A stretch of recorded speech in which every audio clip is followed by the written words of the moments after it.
क्योंकि चंडीगढ़ से चुनाव लड़ने का भाव था कि मैं उसमें केंद्रीय भाव लाना चाहता था। मैं एक उत्तराखंडी सपूत हूँ और एक फौजी हूँ, और फौजी पूरे भारत का होता है। हम क्षेत्र से राज्य और राज्य से राष्ट्र तक जाएंगे और संपूर्ण भारत के लिए काम करेंगे। इतना काम करके दिखाएं, इतना काम करके दिखाएं, इतना काम करके दिखाएं कि सरकार को ये पता चले कि काम होता कैसे है। मतलब 2027 में आप चाह रहे हैं कि पूरे उत्तराखंड में आप चुनाव लड़े?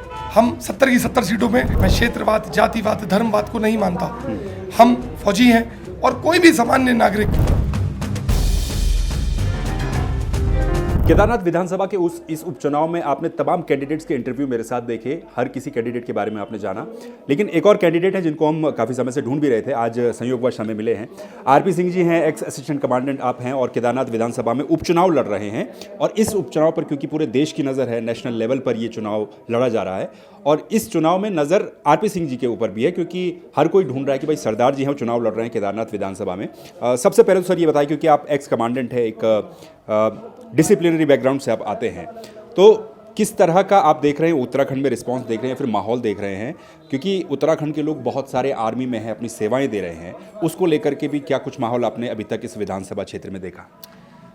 सैनिकों से मैंने अपील की है कि सभी वर्दी धारक जिनका बेल्ट का, वर्दी का, पगड़ी टोपी का, बैच का एक नाता होता है, एक रिश्ता होता है, एक परिवार सा होता है, मैं आपके इस प्रतिष्ठित न्यूज़ चैनल के माध्यम से सभी सैनिक और पूर्व सैनिकों से अनुरोध करूंगा, अपील करूंगा कि वो उस परिवार की मजबूती इस बार इलेक्शन में ज़रूर दिखाएं।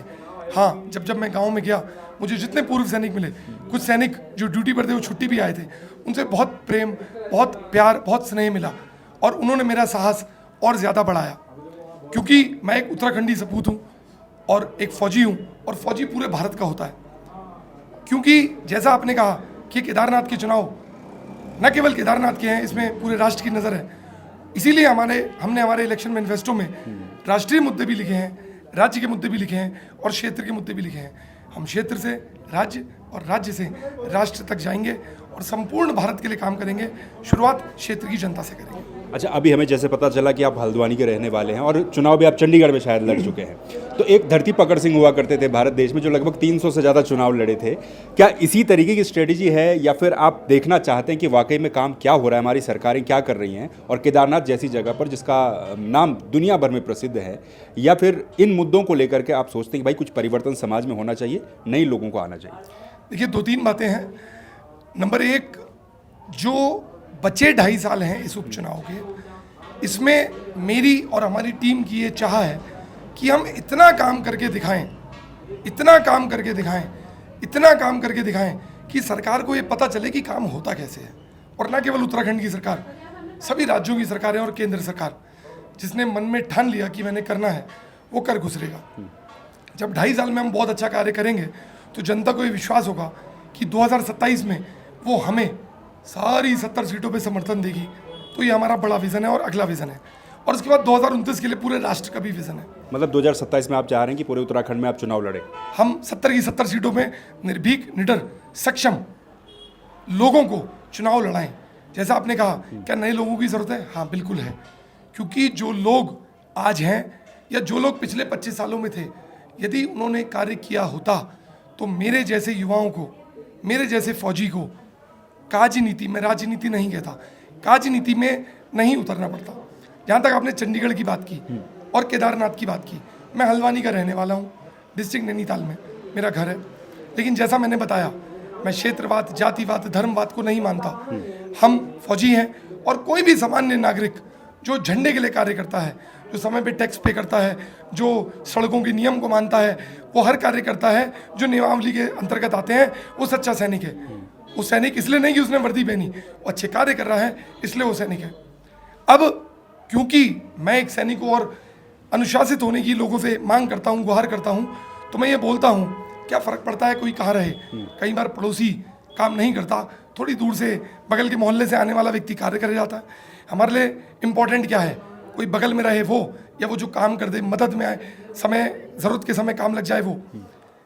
मैं केदारनाथ में यूँ आया कि लोगों तक ये भावना, 2 बातें पहुँचानी थी कि 2.5 साल में कितना काम कर सकते हैं। 1, 2027 में और समर्थन मिलेगा। नंबर 2, क्षेत्रवाद से थोड़ा सा बाहर निकले। संवैधानिक अधिकार है किसी का कि वो किसी भी प्रदेश का मूल निवासी हो तो उस प्रदेश में विधानसभा का चुनाव लड़ सकता है। हमारे प्रदेश के माननीय मुख्यमंत्री जी खुद जहां से चुनाव जीते या लड़े हैं वो उस जगह के मूल निवासी नहीं है। अगर हम सांसद की बात करें, आपने कहा मैं चंडीगढ़ से चुनाव लड़ा, बिल्कुल लड़ा, क्योंकि चंडीगढ़ से चुनाव लड़ने का भाव था कि मैं उसमें केंद्रीय भाव लाना चाहता था। ऐसा नहीं है कि जिस क्षेत्र में आप पैदा हुए वहीं से चुनाव लड़ेंगे। आप चंडीगढ़ में काम करें या कहीं पर भी काम करें, आप काम करके दिखाएं जिससे लोगों को ये पता चले। देखिए, आग दूर चलती है, तपिश यहाँ भी मिलती है, सूर्य बहुत दूर है, तपिश यहाँ भी मिल रही है। तो आप यहाँ पर कार्य करेंगे ना, उसकी गूंज सारे जहां में फैलेगी। इसीलिए मैं केदारनाथ में, इसीलिए मैं चंडीगढ़ में भी गया। हम सांसद स्तर पर भी 2029 पे बहुत बड़ा कार्य करेंगे और कार्य करके दिखाएंगे।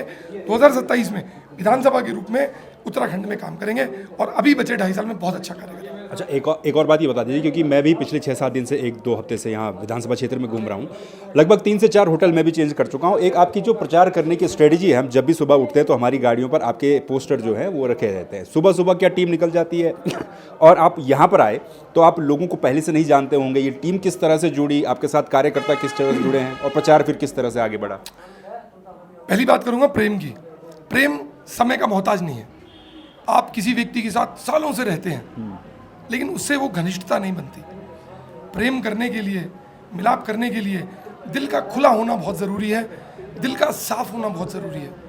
आप किसी के साथ कई समय से रह रहे हैं, मन में कपट है, छल है, अच्छा करने का भाव नहीं है, कार्य करने का भाव नहीं है। मेरा एज अ फौजी मनसा, वाचा और कर्मा एक ही है। जो हमने इलेक्शन मैनिफेस्टो में साहब लिखा है, मैं आपका दिल जीतना चाहता हूँ। आपके इस प्रतिष्ठित न्यूज़ चैनल के माध्यम से जनता का दिल जीतना चाहता हूँ कि हम इलेक्शन मैनिफेस्टो में वो बातें नहीं लिख पाते यदि वो हमारे मन में नहीं होती, यदि वो हमने ढूंढी नहीं होती, यदि हमने खोजी नहीं होती। और एक अवसर यदि जनता सेवा का देगी, हम उसे एक्शंस में भी तब्दील कर पाएंगे। फौज में कुछ वर्ड्स हैं, एग्जीक्यूशन, इम्प्लीमेंटेशन, एप्लीकेशन। जब तक एग्जीक्यूशन, इम्प्लीमेंटेशन और एग्जीक्यूशन नहीं हुआ तो वो बातें मौखिक रह जाएंगी, कागजों में रह जाएंगी। जहाँ तक हमारे पैम्फलेट्स गाड़ियों में मिलते हैं तो हमारी टीम युवा टीम है और हमारी जनता तक बात पहुंचाने के अलग अलग माध्यम है।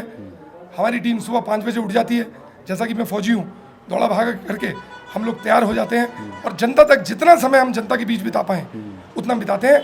ये बात चुनावी समय की नहीं है, चुनाव के बाद भी यदि जनता सेवा का अवसर देगी तब भी हम जनता के बीच रहेंगे।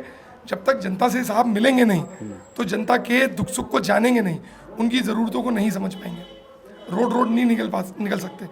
तो जब ज़रूरतों को समझेंगे उनका निवारण भी ढूंढेंगे। बिल्कुल, तो ये थे आरपी सिंह जी और चुनाव निशान आपका सीटी है, आप गले में सीटी टांगते हुए 6 नंबर पर इनका चुनाव निशान है। जनता की आवाज़ है, जनता की आवाज़ है। तो आपने इनकी बात सुनी, किस तरीके से उनका कहना है कि उनका मानना है कि देश में नए लोगों को आगे आना चाहिए और 2.5 साल में वो करके दिखाना चाहते हैं जो अभी तक नहीं हुआ है, और 5 साल का काम 2.5 साल में करके दिखाएंगे और 2027-2029 में बड़ी तैयारी को लेकर के आए। बाकी आपका क्या कहना है कमेंट सेक्शन में जरूर बताइए। नमस्कार।